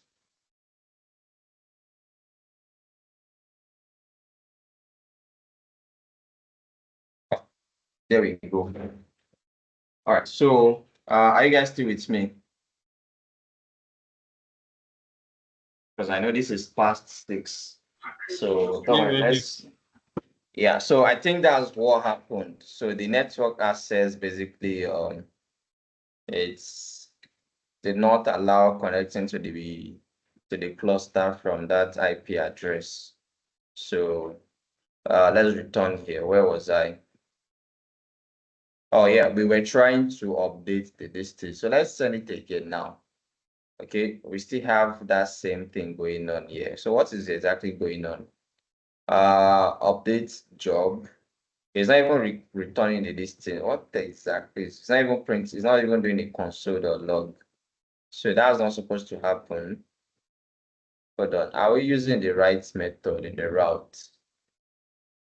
Okay, patch and then ID and update job. Let me send one other request. I don't know what could have been going on wrong here. So this works as usual. Let me create a new job entirely. So, okay, so we created this one, software engineer. So it's create a new job as well. That's a new job entirely. If we get all jobs, we have that job there as the second one. So if we update the job ID with this,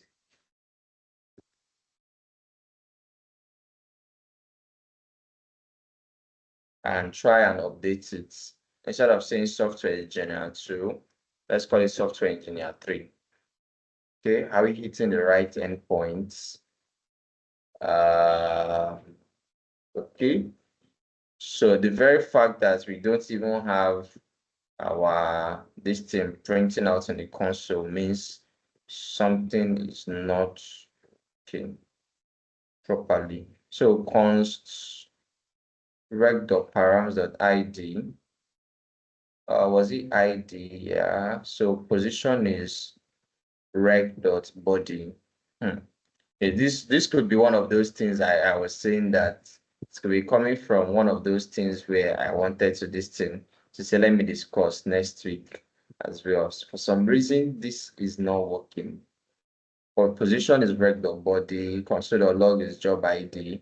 At least that should be actually be passed to this thing. All right. So you know what? Let me just add code. Let me just put the job ID here. I don't know what could have gone wrong, but I don't want us to waste too much of our time here while trying to see what the error is. Let me just put that one directly, first of all, there. So at least, okay, same thing.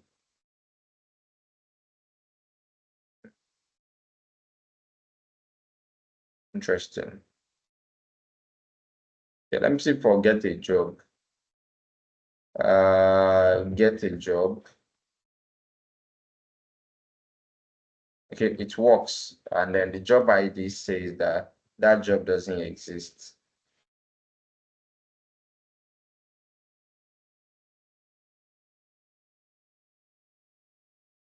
Okay, let me confirm something. What's the return of find one and updates? But even as such, we shouldn't have this. All right, so okay, you know what, guys? I will check through the code and see what happened. But basically, we should not have the, at least if anything, we should still be able to print the, you should still be able to console or log the job ID from there. But I don't want us to, I don't want to take too much of your time. I pretty much know it's something I'm not saying correctly from there. Let me just take it from the, let me just take it one more time. Let me send that request one more time. So it is a patch, it's still the same endpoint, and then nothing works as well. All right, so I will check it out and see what happened there. Let me see the routes first of all. So job router.patch, still the same place, and you should update the job. All right, so I will check it out and let you guys know what could have happened. So to avoid wasting of time, I wanted us to talk about login as well, but time has gone and building up the middleware. But it looks like we're able to talk about the prod operation, and then we're able to do some success and error responses, building up that. So we still have not done the error handling as well. So as far as I'm concerned, the responses are things that are showing that we are at least letting the whoever is consuming the API That's how we are caring about what is going on there. In the middle of our work here, there are supposed to be some errors, so ways we are catching error and we are seeing them. I didn't put that in this code, and that was one of the consequences of why I couldn't have seen what is particularly going on with this your updates a job endpoint. So I will, when I check it out, I'll see what happened, then I will update you guys on that. But I know for sure that was one of the reasons why that is not is working. That, like, I'm not seeing what would have gone wrong, despite everything seemingly fine from here, from at least what I can see. Even if we have anything wrong in the dealing with the database stuff, it should at least be able to print the job ID. So I was printing the job ID before, but now it's just not doing it. So did you guys catch anything I wasn't able to catch?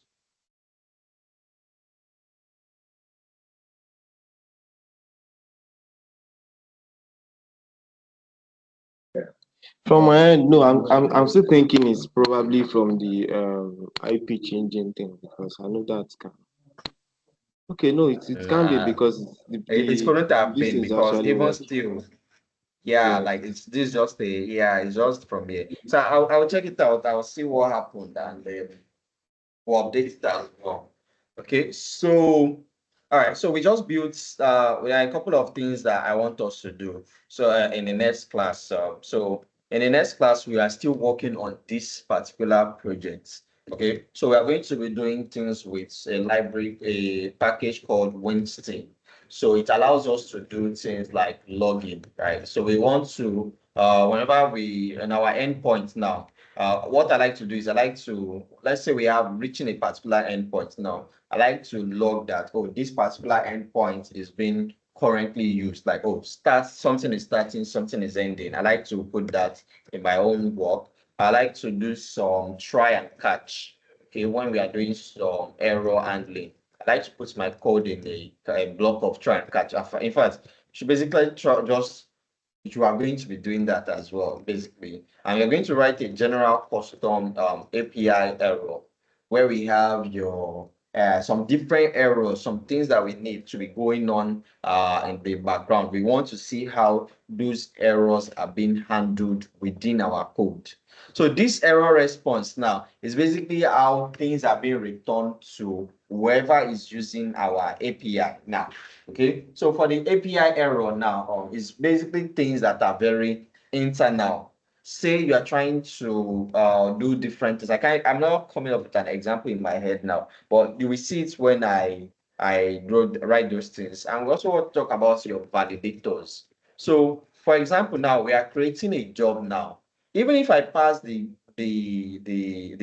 request, like maybe I want to pass maybe like something like a company or maybe something that your database is not supposed to even see, basically now. As far as it passes through from rec.body and it is coming here into my company objects now, the MongoDB, as far as anything that is coming from the client side, from your postman now, is getting into our endpoints. As far as it is able to pass through rec.body into whatever is coming here, there's a good chance that it will find its way into the database. Because MongoDB, like I said, while we're still taking some theory, it doesn't really check for things that are going inside. It has its own validators, but those validators, you really want to ensure that before anything is going on here, before you're even trying to do anything with your database at all, those false, those inaccurate inputs are being rejected. Basically, you want to throw those errors as early as possible so you don't waste processing time in trying to process things that are not wrong. I mean, imagine we have like a block of code that is plenty here. Like we are processing these plenty things here, and then you are spending all of those processing time on something that eventually is not something that is supposed to get into your database at all. So there's a way we do that, and that's what we call your validators. For those that have worked on the front end world, you might have heard the library called Zod. Basically, it's one of those things that I still want us to check. Let me check the curriculum as well. So all of those things, okay. And authentication middleware and stuff like that. We are going to look into them in the next class on Tuesday. So I'll try as possible to put that class and talk about authentication as well. Then I'll give you an assignment that will be as basically just be like this, your jobs API like that. So once we do these jobs, something like this jobs API, something well done, we'll keep on updating this code until we have it as good as we want. Okay, so once we have it, then we can now start talking about the capstone project, the project that will showcase the entire thing. So that one, I don't know, maybe I want us to even start as early as possible, so that we can start doing some things together. Maybe that would be the structure of your assignments, basically. Basically, I'll give you an idea of what to implement. You will implement it as well. So it's just maybe you see my own implementation to understand how well things are supposed to go. So for now, let's stop where we are. I'll figure out what went wrong with that update job endpoint and update you guys on the group chats. So but for now, be prepared for the next class. The next one is going to be much more what's it called? Active than this. It's going to be a lot going on than this one. But I know for sure we took some things from this class as well. Thank you for the time. If you have any questions to ask, let's now be a good time to ask.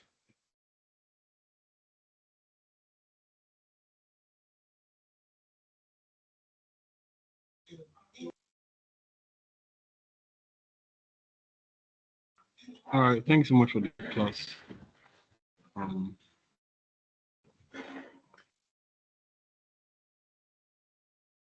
Okay. Any question? Who has any question? You are free to ask any question you want to ask. If you have a question. So if you don't have question, so I can dismiss you. I want to always ensure that I only take maximum of 2 hours.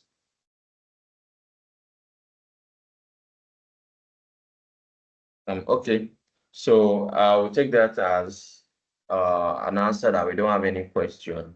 So I'll push the code that we just wrote here to the GitHub repository. So you find it from there. I will update you guys with the error, whatever came about the error on your group chats. And with that being said, let's have a nice weekend ahead. And please remember that the assignment is due tomorrow. If for any reason you cannot finish up on time, please send me something. Let me be aware so that I can at least report back to the administrators of this platform. Okay, so that being said, that's all. You can enjoy the rest of your evening. Yeah, thank you so much. You're Bye-bye. welcome.